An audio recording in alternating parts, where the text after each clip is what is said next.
Hello बच्चों, आज हम लोग शुरू करने जा रहे हैं रोलिंग ऑन इंक्लाइन प्लेन।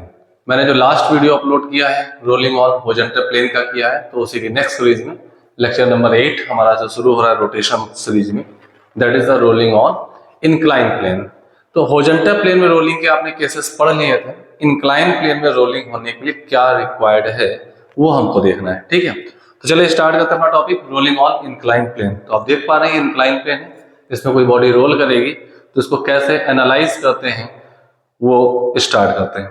और ये जो भी मैं लेक्चर पढ़ा रहा हूँ मैं बार बार आपको लेक्चर के एंड में बताता हूँ, इस बार लेक्चर के शुरुआत में बोल रहा हूँ वीडियो के, कि आप जो भी लेक्चर या वीडियो इसका देखें तो उसके साथ साथ नोट्स जरूर बनाते चलें, जिससे कि आपकी अंडरस्टैंडिंग और बढ़ेगी और आपके सेल्फ हैंड रिटन नोट्स तैयार हो जाएंगे। ठीक है, तो चलिए स्टार्ट करते हैं rolling on incline plane. Incline plane में रोलिंग स्टार्ट करते हैं। तो सपोज हम मान लेते हैं ये एक इंक्लाइन प्लेन है and this is a rough incline plane. Rough incline plane होगा। रफ इंक्लाइन प्लेन जरूरी है या नहीं मैं आपको दिखाता हूं। तो सबसे पहले मैंने यहाँ पे कोई बॉडी मान ली है, इस बॉडी का मास m होगा, रेडियस r होगी, मास m और रेडियस r है। अब मैंने ये नहीं डिस्क्लोज किया यहाँ पे कि कौन सी बॉडी है। ठीक है, ये ring, disc, solid sphere, hollow sphere, यानी जो 6 बॉडी होती है विच कैन रोल, जिसमें रेडियस का एग्जिस्टेंस होता है, उनमें से कोई एक बॉडी हो सकती है। मैं एक जनरल फॉर्मूला बनाने जा रहा हूँ। तो सबसे पहले चेक करते हैं इसका एफबीडी, चेक करते हैं कौन कौन से फोर्स इसमें लग रहे होंगे। मैंने एक रफ इंक्लाइन पे इस बॉडी को छोड़ा है, जस्ट स्टार्ट कर रहा हूं, तो ध्यान से देखिएगा इस पे कौन कौन से फोर्स हो। एक मैं इसका सेंटर सेलेक्ट कर लूं, दिस वन, ये सेंटर वाली लाइन होगी, ये इसका सेंटर ऑफ मास होगा।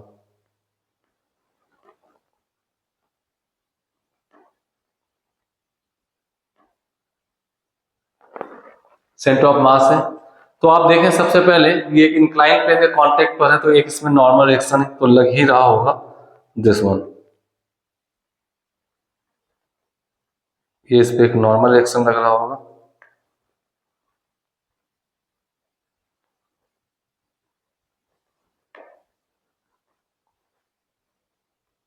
वैसे। इसके साथ साथ इसका एफबीडी का मैं चेक करूं तो एफबीडी में इसके एक इसका वेट लग रहा होगा कुछ इस टाइप से।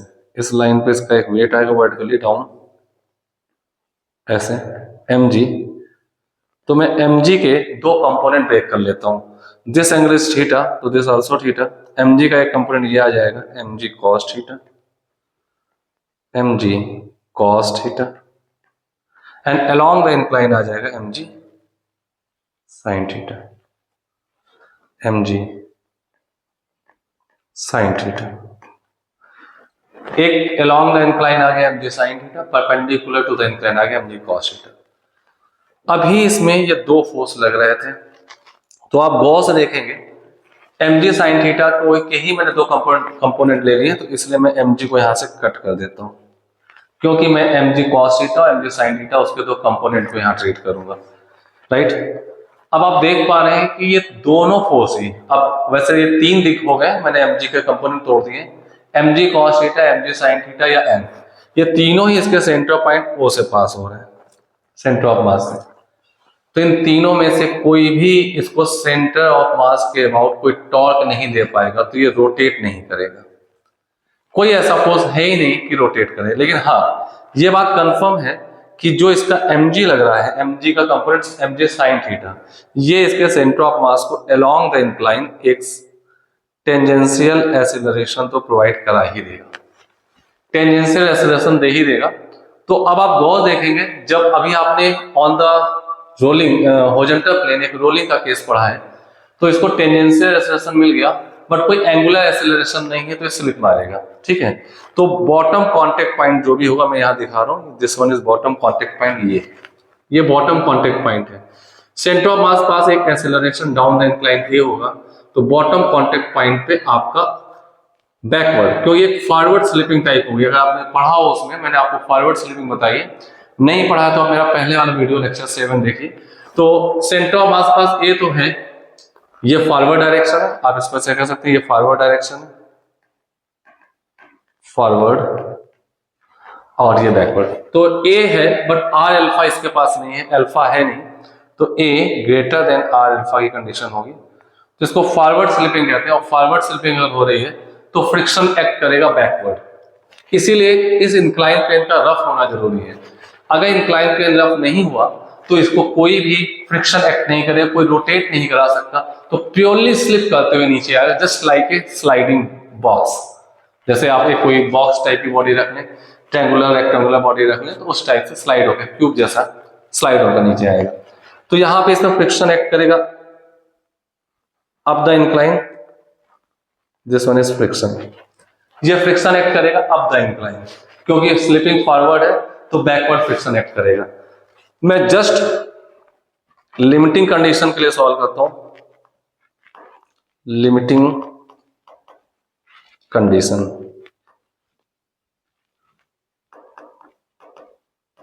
लिमिटिंग कंडीशन मतलब ये है कि जो भी फ्रिक्शन लग रहा है वो मिनिमम, वो अपनी मैक्सिमम वैल्यू पर लग रहा है, और वही हमारा नेसेसरी रिक्वायर्ड फ्रिक्शन था। तो लिमिटिंग कंडीशन के लिए अगर मैं सॉल्व करूं तो मैं देख सकता हूं फ्रिक्शन अपनी फुल वैल्यू पर होगा। तो मैं यहां कुछ पॉइंट्स लिख देता हूं एफबीडी अकॉर्डिंग। एफ जो होगा वो लिमिटिंग होगा, जो कि mu times of normal reaction होगा, जहां पे म्यू इस रफ सरफेस का और बॉडी के बीच का coefficient of friction, mu times of normal reaction. एक इक्वेशन में ये लिख सकता हूं। ओके, और आप देखें परपेंडिकुलर जो इंक्लाइन देखें तो एन और एम जी कॉस थीटा एक दूसरे बैलेंस कर रहे होंगे, तो नॉर्मल रिएक्शन में एम जी कॉस थीटा लिख सकता हूं, इक्वेशन नंबर 2, ये दो है। अब क्योंकि फ्रिक्शन इस पे अप द प्लेन एक्ट करना शुरू हो गया है, तो आप गॉस देखें, अगर सेंटर ऑफ मास ये है, सेंटर ऑफ मास ये आर लेकर आए, तो मैं इधर होकर दिखाता हूं, R cross F, friction centre of mass के बाद टॉर्क बना देगा, आर क्रॉस एफ। तो आप देख रहे हैं ये क्लॉकवाइज सेंस में टॉर्क होगा, यानी कि क्लॉकवाइज सेंस में रोटेट करना शुरू करेगा, और क्योंकि मोशन रेस्ट से स्टार्ट हो रही है तो एक एंगुलर एक्सेलरेशन दे देगा। तो आप देख सकते हैं यहां पे इसके अबाउट इस पे ऐसे अल्फा मिल जाएगा, ये अल्फा मिल जाएगा, ठीक है, क्लियर, ये अल्फा मिल जाएगा। और अगर मान लेते हैं ये प्योर रोल करते हुए आ रहा है, प्योर रोलिंग हो रही है, तो मैं एक पॉइंट लिख सकता हूं ए इक्वल टू आर अल्फा, क्योंकि ये जिस प्लेन पे मूव करे वो प्लेन अपने आप में फिक्स है, तो उसका बेस फिक्स है, उस पर बॉडी चल रही है। ये मैंने अपने लास्ट लेक्चर में बताया कि प्योर रोलिंग के लिए ए इक्वल टू आर अल्फा होना चाहिए, जहां ए सेंटर ऑफ मास का एक्सेलरेशन है, अल्फा सेंटर ऑफ मास के अबाउट एंगुलर एक्सेलरेशन है। ये हम थर्ड कंडीशन लिख सकते हैं। अब अलोंग द इंक्लाइन देखें, सिग्मा एफ एक्स या अलोंग द इंक्लाइन, अगर हम फोर्स देख लें along the incline, along the incline देख रहे बॉडी ए सेंटर ऑफ मास जो है ए एक्सेलरेशन से डाउनवर्ड आ रहा है, तो अगर centre of mass A acceleration से डाउनवर्ड आ रहा है तो एम जी साइन थीटा डाउनवर्ड लग रहा है और एफ जो है अपवर्ड प्लेन लग रहा है अप, ठीक है। तो एम जी साइन थीटा बड़ा होगा, एफ छोटा होगा, तो net force in downward direction जो है डाउन द प्लेन, तो एफ नेट जो आएगा वो हो जाएगा एम जी sine theta minus friction, equation number 4, ठीक है। एफ नेट वैल्यू आएगी एम जी sine theta minus F, F आपका फ्रिक्शन, एफ की रिक्वायर्ड वैल्यू बाद में यूज कर लेंगे, ठीक है। एफ नेट को मैं एम ए भी कह सकता हूं, M into A acceleration of centre of mass of the body, F को मैंने एम ए भी यूज करी, इक्वेशन नंबर 4। अब आप देखें जो फ्रिक्शन जो है टॉर्क अबाउट सीएम जो बनाएगा, सेंटर ऑफ मास अबाउट जो टॉर्क बनाएगा, नॉर्मल एक्शन टॉर्क होगा नहीं, M J sine theta cos theta जो कंपोनेंट है वो भी टॉर्क बनाएगा नहीं, सिर्फ और सिर्फ फ्रिक्शन बनाएगा, वो होगा I C M into alpha. Torque हो जाएगा फ्रिक्शन इंटू रेडियस, अब रेडियस को मैंने कैपिटल आर लिख दिया तो कैपिटल आर लिख दूंगा, फ्रिक्शन इंटू रेडियस, ये टॉर्क होगा, because this is friction and this component is radius, मैं वहां लिख देता हूं दिस इज आर, ये रेडियस हो गई यहां से यहां तक, ठीक है। तो ये F into are I into alpha हो जाएगा।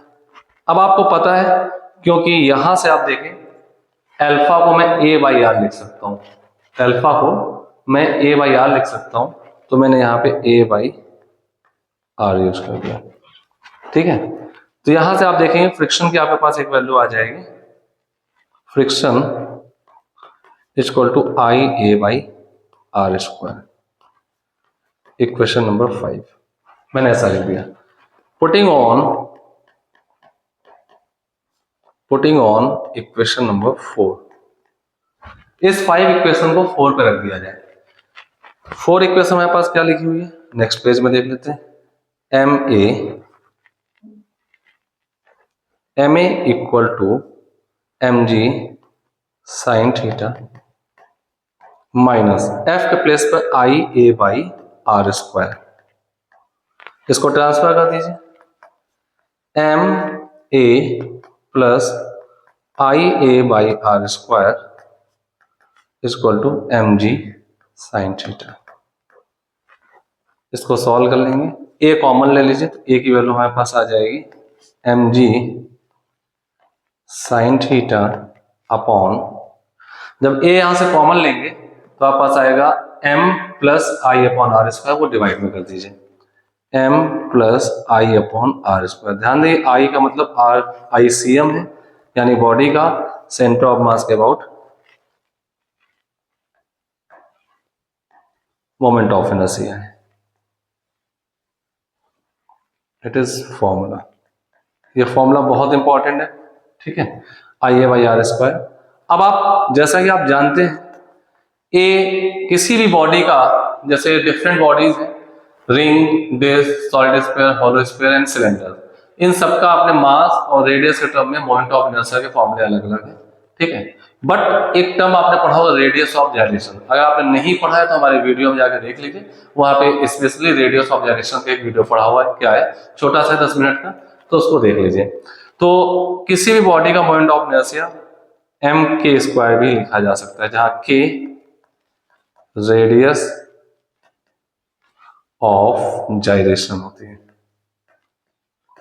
Radius of जाइरेशन। तो यहाँ आई के प्लेस पर मैं इस यहाँ पर आई के प्लेस पर जनरल फॉर्मूला एम के स्क्वायर रख दूं, तो एम कॉमन होकर कट जाएगा, तो हमारे पास ए का एक और फॉर्मूला आ जाएगा, a equal to g sine theta upon 1 plus k square by are square. K body की रेडियस ऑफ जाइरेशन है, आर बॉडी की रेडियस है, दोनों डिफरेंट होती हैं। आप रेडियस ऑफ जाइरेशन की वीडियो जाकर देख लीजिए, आपको पता चल जाएगा। तो ये दोनों फॉर्मेट है।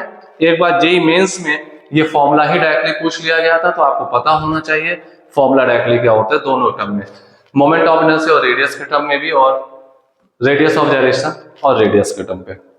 यहां तक ये बॉडी का जो एक्सेलरेशन निकल कर आया, ये कॉमन हमने फॉर्मूला निकाल लिया है। आई का मतलब यहाँ पे ICM होगा, मैं मेंशन कर देता हूं, याद रखिएगा सेंटर ऑफ मास के अबाउट ही है ICM। ठीक है, अब इसके बाद हम बढ़ते हैं आगे और हम चेक करते हैं, अब कैटेगरी वाइज हमें आगे बढ़ना होगा, तो मैं यहां से अब डिफरेंट बॉडी के लिए ये फॉर्मूला अलग अलग बनेगा, जाकर फॉर्मूला कॉमन है बट उनकी वैल्यूज चेक कर लेता हूं क्या क्या होती हैं। तो सबसे पहले मैं केस 1 ले लेता हूं, let body is solid sphere. मान लेते हैं हमने एक बॉडी ले ली है, ऊपर रखी हुई बॉडी सॉलिड स्फीयर थी, तो जैसा कि आप जानते हैं सॉलिड स्फीयर का आई जो होता है अबाउट CM 2/5 mr स्क्वायर होता है। तो हम चेक करें उसका एक्सेलरेशन क्या आएगा, तो ए की बात कर लेते हैं, सॉलिड स्फीयर का एक्सेलरेशन क्या आने वाला है, तो a equal to g sine theta upon, इस फॉर्मूला को m ji sine theta, sorry m ji sine theta upon M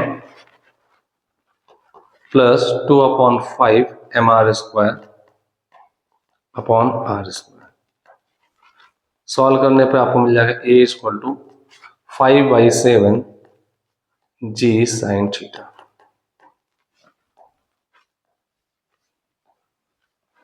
nearly equal to 0.7 g sine theta.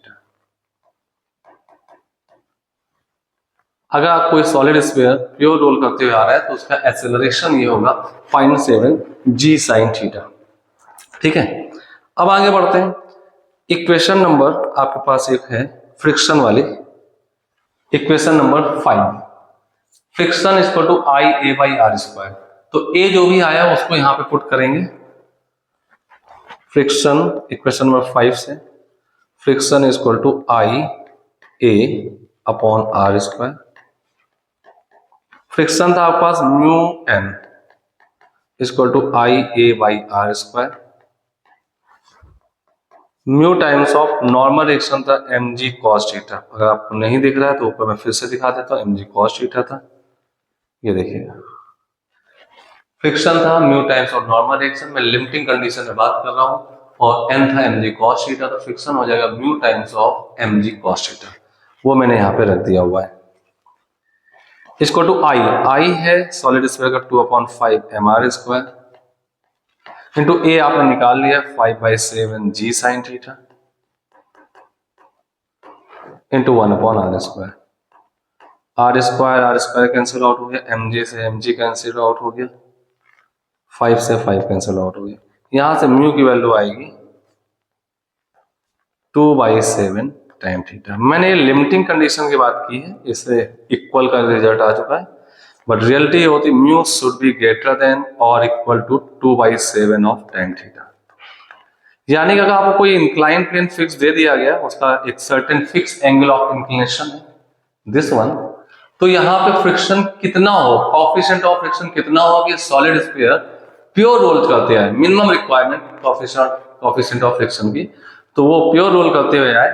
तो अगर थीटा फिक्स है तो आप म्यू की इतनी वैल्यू होनी चाहिए, कम से कम 2/7 tan थीटा होना चाहिए। इससे कम का म्यू है तो सॉलिड स्फीयर उस पर प्योर रोल नहीं करेगा, स्लिप मारेगा। ठीक है, तो ये आपके पास कंडीशन है, इसको आप रिवर्स तरीके से भी लिख सकते हैं, दूसरे तरीके से।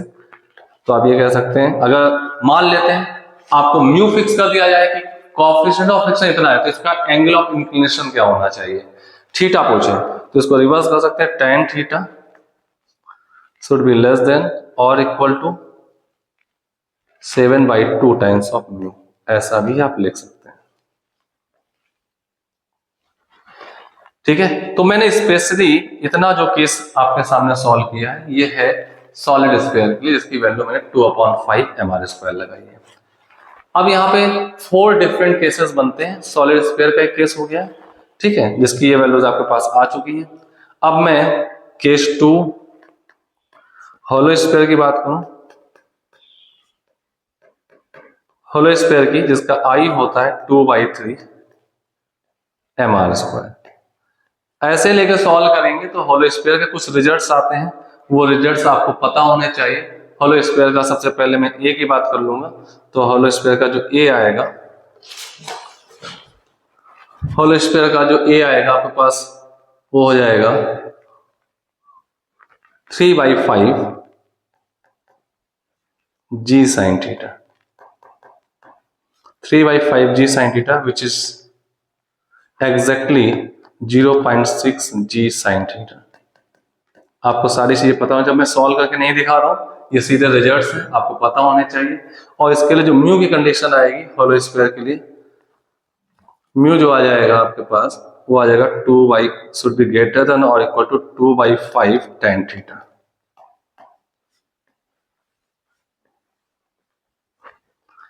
और tan theta should be less than or equal to 5/2 mu, 5/2 times of mu।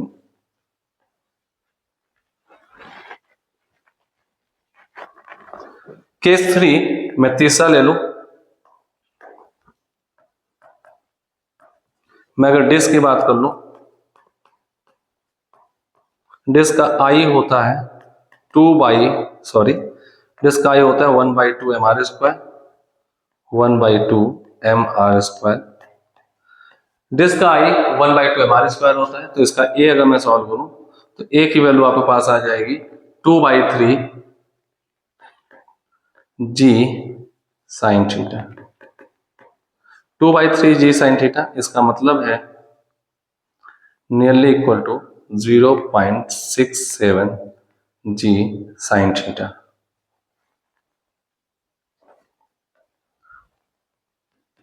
Zero 0.67 G sine theta. और इसमें म्यू की बात करूं तो म्यू आपके पास आ जाएगा इसका 1/3 tan theta, greater than equal to 1/3 tan theta. ये मैंने पहले से सॉल्व करके रखे हैं, आपको सॉल्व करना है। वीडियो बड़ा ना, इससे मैं इसके रिजल्ट डायरेक्टली लिख रहा हूं। और tan थीटा की बात की जाए, शुड बी लेस देन और equal to 3 times of mu.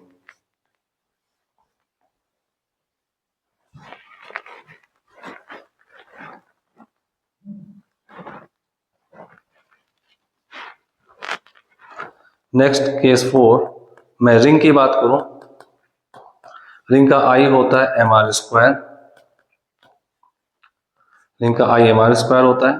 तो इसके लिए ए की बात करूं तो ए की वैल्यू आएगी g/2 साइन थीटा, ए g/2 साइन थीटा आ जाएगा, राइट। और मैं इसके म्यू की बात करूं तो म्यू आपके पास आ जाएगा greater than equal to 1/2 tan theta, 1/2 tan theta. तो tan थीटा आएगा लेस देन और equal to 2 times of mu.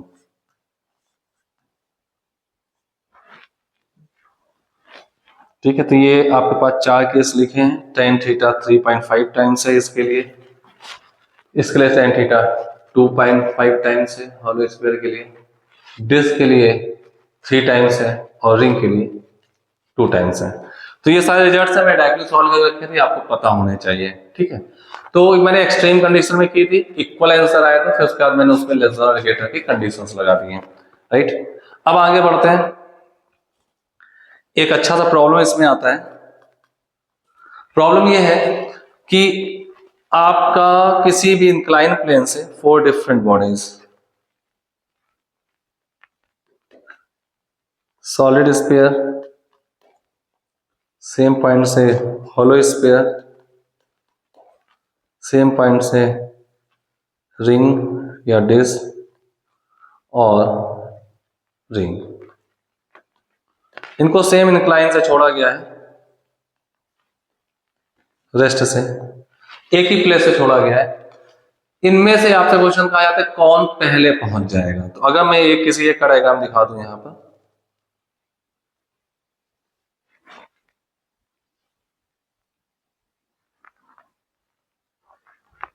Suppose इनको यहां से छोड़ा गया है, अगर यहां से ये लेंथ, सबकी डिस्टेंस ट्रेवल s है, एंगल थीटा है, तो अभी आपने सबके एक्सेलरेशंस पढ़े हैं, एक्सेलरेशन सबके आपने निकाल लिए। तो अगर ये s है, ये रेस्ट से छोड़ा गया है, तो रेस्ट से छोड़ा गया तो सबके पास अपने एक्सेलरेशन होंगे। तो टाइम नीचे पहुंचने का जो टाइम होगा बॉटम तक आने का टाइम होगा √2s/a। तो गॉस देखें, सबको सेम डिस्टेंस ट्रेवल करना है, सभी को यहां से यहां तक आने के लिए s डिस्टेंस ट्रेवल करना है। तो time if s is same then time is directly proportional to 1/√a। इसका मतलब यह है कि जिस बॉडी का एक्सेलरेशन ज्यादा होगा उसको कम टाइम लगेगा। तो आपसे पूछा जाएगा इनमें से, ये 4 डिफरेंट बॉडीज हैं, इनमें से कौन सबसे पहले जमीन पे पहुंचेगा या बॉटम पे पहुंचेगा। तो जिसका एक्सेलरेशन ज्यादा होगा वो सबसे पहले कम टाइम लेकर के बॉटम ऑफ द प्लेन पे पहुंच जाएगा। ठीक है, मैंने यहाँ पे डिस्क और रिंग के लिए रखे हैं यही आंसर, क्योंकि डिस्क और रिंग के मोमेंट ऑफ इनर्शिया जो है, डिस्क का moment of inertia solid sphere, solid cylinder के मोमेंट ऑफ इनर्शिया के इक्वल होता है, और रिंग का मोमेंट ऑफ इनर्शिया जो है वही हॉलो सिलेंडर का होता है। तो यहाँ पे सॉलिड सिलेंडर भी कह सकता हूं मैं, तो एक ही बात है, जो डिस्क का इफेक्ट होगा वही सॉलिड सिलेंडर का होगा। और यहाँ पे हॉलो सिलेंडर भी कह सकता हूं, हॉलो सिलेंडर। तो इन दोनों के लिए सेम केस हो जाते हैं, इसलिए मैंने 6 डिफरेंट केस है, 1 2 3 4 5 6, जिनमें से 4 डिफरेंट फॉर्मूले बनते हैं। डिस्क के सारे फॉर्मूले सॉलिड सिलेंडर के लिए वैलिड है, रिंग के सारे फॉर्मूले हॉलो सिलेंडर के वैलिड है। तो चेक करते हैं किसका एक्सेलरेशन ज्यादा है तो टाइम किसका कम लगेगा। ऊपर आप देख सकते हैं, अगर आप देखें तो एक्सेलरेशन ऑफ सॉलिड स्फीयर ये हमने निकाल रखा है 0.7 times of g sin theta, 0.7 हो गया। हॉलो स्फीयर का हो गया 0.67, छोटा है। डिस्क का हो गया सॉरी डिस्क का हो गया 0.67 और होलो सिलेंडर स्फीयर का हो गया 0.6 एंड देन आफ्टर हमारा रिंग का है 0.5, रिंग का ये 0.5 है, ये लिखा है 0.5 g sin थीटा। यानी कि आपको एक सीक्वेंस मिल गया, acceleration of solid sphere is greater than acceleration of disk is greater than acceleration of hollow sphere is greater than acceleration of ring। ये आपके पास चार केस आ गए, ठीक है। जहां पे मैंने डिस्क लिख रखा है आप उसी जगह सॉलिड सिलेंडर भी कह सकते हैं और रिंग की जगह हॉलो सिलेंडर भी कह सकते हैं, ये आपके पास है। तो एक्सेलरेशन जिसका ज्यादा है उसका टाइम कम लगे, जैसा यहां पता चल रहा है, हेंस इससे हमको ये पता चल गया कि time for solid sphere is less than time for disc is less than time for hollow sphere is less than time for ring। यानी कि रिंग का टाइम सबसे ज्यादा है तो रिंग सबसे देर में आएगा और सबसे पहले सॉलिड सेंटर आएगा। ये मैंने इंक्रीजिंग और डिक्रीजिंग ऑर्डर पे सेट कर दिया है, क्लियर है। इसी पे एक और इंपॉर्टेंट बात बताना चाहता हूं, वो भी देख लीजिए, एक एनर्जी कंजर्वेशन पर है, वो कैसे लगाते हैं। अब हमारे पास प्रॉब्लम आती है, एक अगला एग्जांपल है, next example, same incline plane,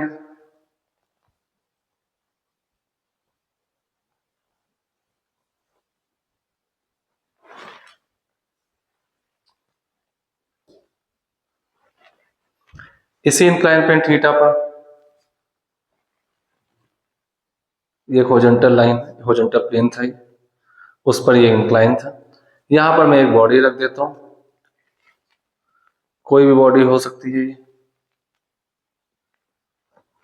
ये चारों में से कोई भी एक बॉडी है, मैं चारों को एक साथ छोड़ता हूं यहां से सेम पॉइंट से। तो जब ये यहां पर आ रहे होंगे जस्ट टकराने के पहले, अगर मैं आपसे बात करूं तो यहां पर वैसे तो सेंटर ऑफ मास पास किसी पर स्पीड स्टार्टिंग में तो ये स्पीड 0 थी क्योंकि रेस्ट से छोड़ा गया था।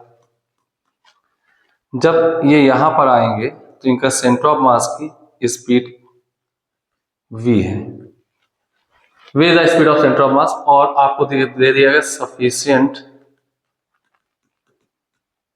Friction available for rolling. Rolling के लिए चाहे कोई बॉडी हो, ring, disc, solid sphere, hollow sphere, सबके लिए एक सफिशिएंट फ्रिक्शन अवेलेबल है, तो इसलिए प्योर रोल करके हर एक बॉडी आती है। तो यहां से छोड़ा गया तो यहाँ पे स्पीड जो है, अब हमें बताना है which body have more speed, which body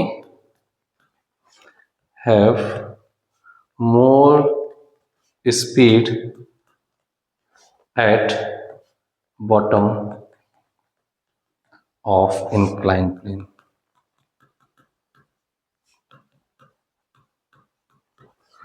ring, disc, solid sphere, disc, hollow sphere and ring, ये चारों चीजें एक ही जगह से छोड़ दी जाती हैं, तो किसके पास ज्यादा स्पीड होगी जब ये बॉटम पर पहुंचेगी, ये कैसे पता चलेगा।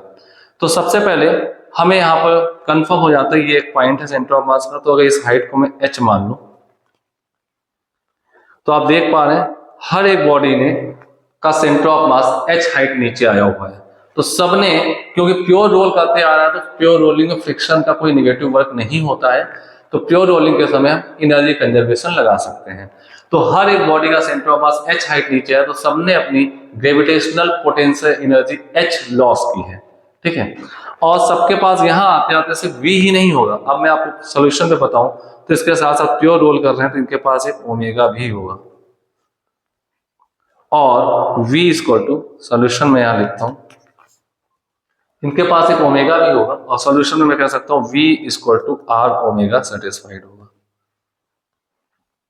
ठीक है, तो सबसे पहले यहां पर आते आते बॉडी के पास दो टाइप की काइनेटिक एनर्जी होंगी, चारों बॉडी के पास, एक ट्रांसलेशनल काइनेटिक एनर्जी, एक रोटेशनल। तो मैं सबकी नेट काइनेटिक एनर्जी लिख लेता हूं वो क्या होती है। तो सबसे पहले मैं बात करता हूं और सब में V equal to R omega satisfied होगा। तो मैं स्टार्टिंग कर लेता हूं जैसे सॉलिड स्फीयर से। सॉलिड स्फीयर की नेट काइनेटिक एनर्जी जो होगी, नेट एनर्जी जो होगी, half mv square plus half I omega square से। तो 1/2 mv square plus 1/2 into 2/5 mr square omega square. तो आर स्क्वायर ओमेगा स्क्वायर तो वी स्क्वायर बन जाएगा। ठीक है, तो ये आपके पास आ जाएगा, 2 कैंसिल आउट हो गया, 10 ले लेते हैं, mv स्क्वायर बाहर हो गया, 5 प्लस 2 7/10 mv स्क्वायर। ये आपके पास एनर्जी आ गई 7/10 mv square total energy, 7/10 mv square solid sphere की। पहला पॉइंट। दूसरा पॉइंट होलो स्फीयर की, होलो स्फीयर। ये मैं सोल्यूशन डायरेक्टली मुझे पता है बट करके दिखा रहा हूँ, कई बच्चों को नहीं पता कि टोटल एनर्जी कैसे निकालते हैं, तो इसे मैं निकाल के दिखा दे रहा हूँ। होलो स्फीयर की टोटल एनर्जी ई आपके पास आएगी half mv square, half mv square plus half I directly में लिख दे रहा हूँ 2/3 mr square into omega square. और ओमेगा वी बन जाएगा, 2 से 2 कैंसिल हो गया, यहाँ पे 6 एलसीएम ले लीजिए, कितना हो जाएगा, mv स्क्वायर बाहर है, 3 प्लस 2 कितना आ जाएगा, 3 प्लस 2, देखिए 6 ले लेंगे तो 2 3 और प्लस 2 6, कितना आ जाएगा 5/6 mv स्क्वायर। ठीक है, राइट। नेक्स्ट अगला पॉइंट आता है, थर्ड पॉइंट आता है डिस्क का। टोटल एनर्जी आपके पास आ जाएगी half mv square plus half आई 1/2 mr square into omega square. ठीक है, तो ये v स्क्वायर हो जाएगा 1/2 प्लस 1/4, कितना हो जाएगा 3/4 mv स्क्वायर हो जाएगा। ये आ गई। चौथा पॉइंट है रिंग का। रिंग की टोटल एनर्जी आ जाएगी half mv square plus half आई mr square into omega square. तो आपको देखिए v स्क्वायर हो जाएगा, हाफ mv स्क्वायर मिला के mv स्क्वायर हो जाएगा। ये आपके पास टोटल एनर्जी इसकी आ गई। अब चेक करते हैं किसके पास ये टोटल एनर्जी है और सबकी टोटल एनर्जी जो है वही आपकी काइनेटिक एनर्जी में आई है। और ये टोटल एनर्जी सबको जो मिली है loss of gravitational potential energy, centre of mass h height नीचे आया है। तो हर एक केस में हम यूज कर सकते हैं loss in gravitational potential energy इसको to gain in kinetic energy, gain in kinetic energy. तो लॉस ऑफ पोटेंशियल एनर्जी जैसे हम बात करें mgh, पहला केस सॉलिड स्फीयर के लिए बात करें, सॉलिड स्फीयर की टोटल एनर्जी कितनी आई थी मेरे पास, सॉलिड स्फीयर की टोटल एनर्जी हमारे पास आई थी 7/10 mv स्क्वायर, 7/10 mv स्क्वायर। दूसरा पॉइंट mgh, होलो स्फीयर कितनी आई थी हमारे पास, होलो स्फीयर की आई थी 5/6 mv स्क्वायर, 5/6 mv स्क्वायर। तीसरा डिस्क कितनी आई थी, डिस्क की आई थी 3/4 mv स्क्वायर। और चौथा पॉइंट हमारे पास है इसकी कितनी आई थी, रिंग की mv square, mgh equal to mv square. ये चारों में हमें कंपेयर करना है। ये हमारे पास है होलो स्फीयर, सॉलिड स्फीयर, मैं अलग कलर से नेमिंग कर देता हूँ। ये सॉलिड स्फीयर, होलो स्फीयर, और ये है डिस्क, और ये है रिंग। आपको सीधे अगर वैल्यूज पता होती तो हमें कुछ कैलकुलेट नहीं करना था, वन स्टेप सोल्यूशन था, तो मैंने पहले कैलकुलेट करके दिखा दिया, वन स्टेप सोल्यूशन है।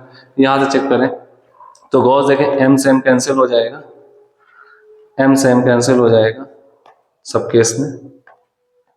यहां से तो वेलोसिटी आ गई रूट जी एच, क्यों वन यहां बचा तो वन का डिवाइड हुआ है, ठीक है। यहाँ कितना बचा है 4/3, ये वैल्यू कुछ ज्यादा होगी, तो ये वेलोसिटी आपके पास आएगी root over 4/3 GH, and this is V equal to root over 6/5 GH, and this is V equal to root over 10/7 GH, ठीक है।